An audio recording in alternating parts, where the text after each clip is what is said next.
व्यक्तिले असहज बनाएको छ भने प्रधानमन्त्रीले स्पष्टीकरण दिनुपर्छ। यो सदनमा उभिएर यो एउटा लोकतान्त्रिक परम्परा हो, यसलाई भाँच्ने कोसिस नगरियोस्, यसलाई उल्ट्याउने कोसिस नगरियोस्। तपाईहरु मार्फत म सम्माननीय प्रधानमन्त्रीजीलाई गम्भीर ध्यानाकर्षण गर्न चाहन्छु। तपाई आएर यहाँ स्पष्टीकरण दिएर तपाई सानो हुने होइन, बरु तपाईको कद अझ माथि जान सक्छ।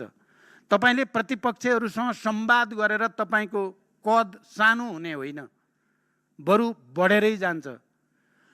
अब यसलाई बुढापाकाको कुरा, राम्रा कुरा भनेर ठान्नुहुन्छ भने कुरा सुन्नु बुढाको, आगो ताप्नु मुढाको भनेर ठान्नुहुन्छ र नेपाली यो उखान हजारौं वर्षको अनुभवले ल्याएको भन्ने ठान्नुहुन्छ भने मान्नुस्।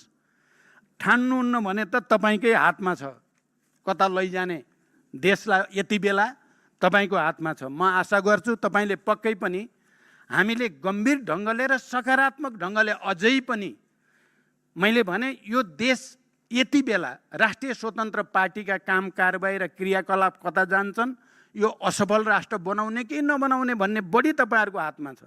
त्यसकारण हिजो जसरी रवि लामिछाने सभापतिजीले सहकार्यको एउटा नयाँ संस्कार फेरि अगाडि बढाउन खोज्नु भएको छ, उहाँलाई फेरि एकचोटि धन्यवाद दिँदै र यो सहकार्यको प्रक्रिया मार्फत देशमा देखा परेका सबै घटनाक्रमहरूको समाधानका निम्ति अपिल गर्दै बिदा हुन्छु। धन्यवाद। सुझाव, आलोचना,